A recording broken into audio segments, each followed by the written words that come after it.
Welcome to Marco LaRock TV. I'm your host for Inside a Great Mind, where we interview entrepreneurs, great minds, game changers. And today on the show, we have Allison Tietjen. How are you? I'm good. How are you doing? I'm doing wonderful. So you're Miss Nebraska and you're a student at UNL as well? Yes. Awesome. So tell us, what does it feel to be like a Miss Nebraska? What does it feel like to be Miss Nebraska? Yeah. Well, no 2 days are ever the same. I'm constantly in a different place, around different people, but I truly love it. Like, it was one of those experiences where I first kind of learned the job of Miss Nebraska after I won, and I was like, oh my goodness, what did I get myself into? Yeah. But then after I really just embraced it and took it on, I absolutely love it. I love living out of my car and constantly being in different... In your car. I do, but it's just truly a humbling experience. I've met so many people across Nebraska. I've truly learned like what it means to be a Nebraskan, just because I've seen every corner of the state. I'm just really blessed that I get this job. That's amazing. So how do you convince the audience and the judges to select you as a Miss Nebraska? To select me? Well, it was one of those things that I went into Miss Nebraska thinking, okay, I don't need this to do good things in the community, to be motivated, but I think I could do well under that crown sash. And so I just took that mindset going into Miss Nebraska, saying like, here's Allison Tietjen, I could do great things, but even if I don't win Miss Nebraska, I'm still going to do these things I plan to do. Yeah. And I think the judges saw that. They saw that I wasn't just a crown chaser. You know, I was just a crown chaser. A crown chaser. I wasn't doing that. I was, you know, just chasing this dream, but I really wanted the job of it. I wanted this year of service, and I'm just, you know, doing the best I can with it. So, but what really inspired you to pursue that journey and becoming a Miss Nebraska? Well, I originally decided I was going to do it based on scholarship money. My folks told me... That was pretty smart. So my folks told me in high school, they're like, hey, if you want to go to school, which we want you to, some of that you're going to have to pay for. And I remember just being so overwhelmed, like, how in the world am I going to come up with money for school? And then I learned that Miss America is the leading provider of scholarships for women in America. I was like, you know what? I can play the piano, I can walk on stage, I can talk to 6 people I don't know. Let's give this a shot. And from competing the 2 years I won, the 2 years I won, the 2 years I didn't win, I gained about $12,000 of scholarship money. So you competed before? I did. It took me 3 times to win. So you didn't give up? No. Didn't give up. Why? Well, at one point, so I did it my senior year of high school. I was the youngest one there, and I was just pumped that I made the top 5. Then the second year, I was going in to win it, and I was first runner-up. And so for a little bit, I wasn't sure if I was going to go back. But then, actually what made me go back, so my platform is about the military, and I got a message from a lady that I don't even know. She's clear up in South Dakota, and I don't know her, but she received these bracelets that I made, and her son just got deployed to Afghanistan. Oh, okay. And in that moment, she was just saying that I brought just a little bit of hope in one of her darkest times. I was like, you know what? I touched someone that I didn't even know. So if I can do that as being just Allison Tietjen, you know, what could I do as Miss Nebraska? So I was like, you know what? Let's give this one more shot. Wow. So I love that positive attitude. Yeah. You know, despite that you fell twice, but you still have the courage to go for it. That's pretty awesome. Well, thank you. So are you kind of the cool kid in college right now? Like people are like, hey, that's Miss Nebraska, you know, your classmate, things like that? Actually, I'm taking this semester completely off. You are? I am, just because of the schedule of Miss Nebraska. Like, there is no way I could even be in an online class right now. I'm never really in Lincoln. And so next semester I'm going to take an online class where I don't have to actually be in the classroom. Exactly. But I'm still actually a little nervous about that too, just because this is a full-time job, and I'm constantly, you know, if I'm not at an event, I'm doing emails, I'm on the phone. It's 24/7. And so yeah, I'm taking this semester completely off. But sometimes in Hy-Vee, people will be like, hey, I saw the car. Is that you? I'm like, I saw the car too earlier. Yeah. I was like, that must be her. That's pretty awesome. So let's talk about beauty. To me, how do you define beauty? I truly define it as confidence. You know, I remember growing up and not thinking that I was beautiful because I wasn't confident myself. And truly, from competing in Miss Nebraska, that gained me, you know, so much self-esteem and so much confidence. And then I finally felt beautiful, but nothing changed. Nothing changed on the outside from high school, Allie. I mean, just besides maturity, but nothing changed. But I just became so much confident in myself, and then I finally felt beautiful.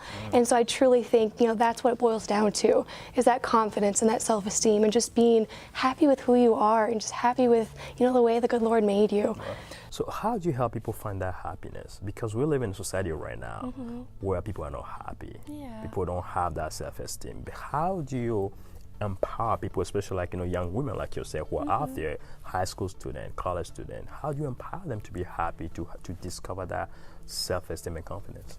I truly just think it's just being, you know, the best version of yourself, and that's why I try to tell girls, you know, just try to be the best version of yourself. You know, that might not look like the girl next to you, that might not be like what you see in the magazines, but if you're being that girl that's, you know, the best you possibly can be, then who can stop you, you know? But you know, also the challenge that people, especially like, you know, young women or young people have right now is, you know, social media. You know, you have to have a social proof. You know, if you don't have that many click, you know, on Facebook, on Instagram, on Snapchat, you know, the cool person. But how do you go around that? How do you, you know, tell somebody like, okay, you know, it's okay even if you don't got that many like, you're still cool. You know, if people, you know, don't cheer you, you're still cool. How do you tell people that? I usually just always relate it back to myself and like back to the girl I was in high school, even the girl I was at the beginning of college. Like I gained a social media account that already had all these followers, that already got all these likes, but before that I didn't. You know, people joke like I miss the, like they sometimes say like, oh, I miss the Allie that no one knew about because now everyone knows about her. But, you know, I just relate it back to that. I'd be like, I was never, you know, that Instagram star. I was never that girl who, you know, was the life of the party or just, you know, and so I relate it back to that. I'd be like, you don't have to be the one with all the followers, all the likes, you know, the one that, you know, the most popular kid in school. It doesn't matter. At the end of the day, it does not matter. And so I just like always relate it back to, you know, how I grew up, because I wasn't someone who, you know, had all the things that you might see on social media. So part of your term, you are focusing like on men and women who serve our countries. Why did you decide to go that path? Well, it was one of those things. I knew if I won Miss Nebraska, I wanted to travel to stay at school speaking about something that mattered to everyone and something that was very, very important. And I had a grandfather that served in the Korean War, and I just remember how proud he was of being a Marine. And when he passed away, this is even before Miss Nebraska came in the picture, I just knew I wanted to do something like in his honor.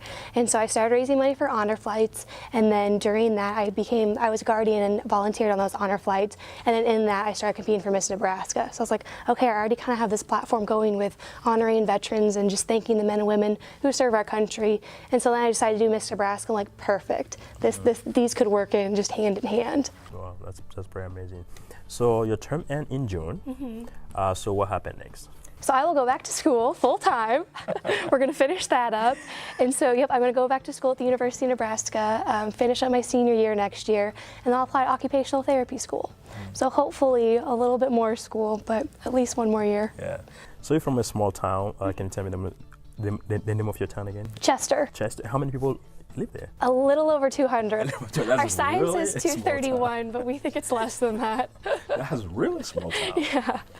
So, being Miss Nebraska, what are the impact you have made on that small town? It's just crazy how excited they were for this. I was telling you how the day after I won Miss Nebraska, they held an emergency city council meeting, and it was like, what do we got to do something for her. So they put up signs on the highway, say like, home of Miss Nebraska, Allison Tietjen. They painted like this little mural on the side of a building downtown that says Miss Nebraska, Allison Tietjen, with like stars and stripes and hearts. And it was funny because I told them, like, my mom went up to them and was like, you know, she's only Miss Nebraska for a year. Like she will be giving this up and like return to normal life. And they're like, we don't care. Like, this is amazing. She's still our girl, right? Yeah, they held like this giant, they brought in a band, held this big like downtown street dance before I left for Miss America. Like, the town was excited. How do you feel internally? Like, you know, seeing all these things, you know, cheering you. How do you feel? I feel absolutely amazing. You know, I'm excited that they find so much excitement, you know, for my like success in just this one area of life. You know, it was neat for me. Yeah. So do you feel like when you have any pressure on you, like in terms of like, you know, being Miss Nebraska, you have to do this and that, you have to show up, you have to, you know, have a certain image? Is it like a pressure? There was when I first started it, just because if you are Miss Nebraska, you're held to a higher standard.